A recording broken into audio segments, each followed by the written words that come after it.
भगवान शिव के गण वीरभद्र की उत्पत्ति कैसे हुई है, जानिए रहस्यमय वीडियो।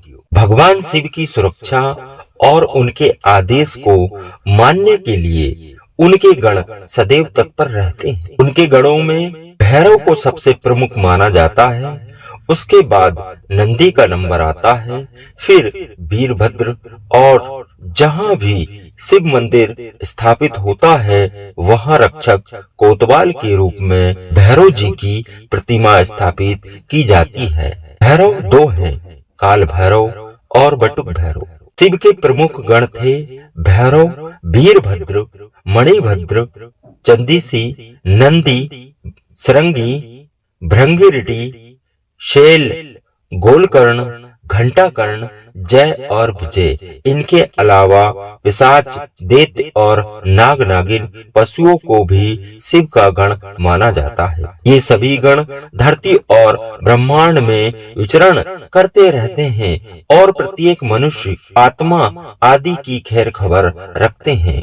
वीरभद्र उत्पत्ति कथा। शिव जी के ससुर दक्ष प्रजापति ने विशाल यज्ञ आयोजन किया, जिसमें सभी ऋषि मुनि, देवी और देवताओं को बुलाया, तथा इस यज्ञ में दक्ष ने शिव और सती को नहीं बुलाया।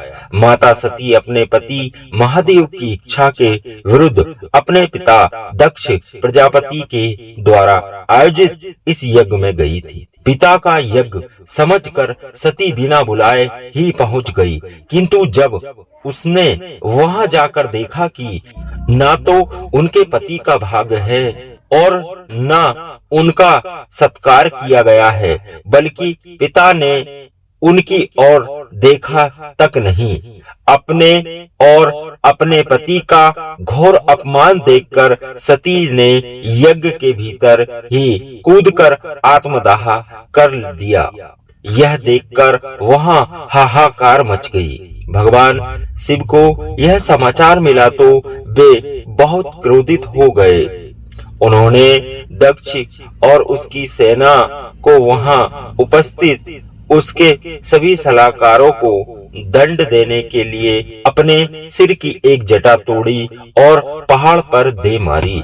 उस जटा के दो खंड हो गए, एक खंड से वीरभद्र की उत्पत्ति हुई और दूसरे खंड से नौचंडी की उत्पत्ति हुई है। वीरभद्र उत्पन्न होते ही हाथ जोड़कर भगवान शिव के सामने खड़े हो गए।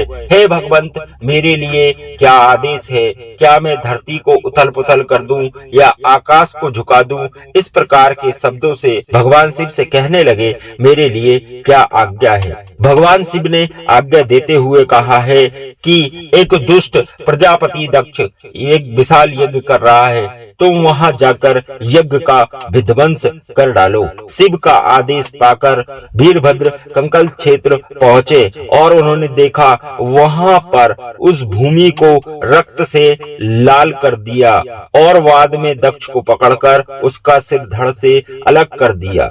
इस घटना का वर्णन स्कंद शिव और देवी पुराण के बाद देवी संहिता में भी मिलता है।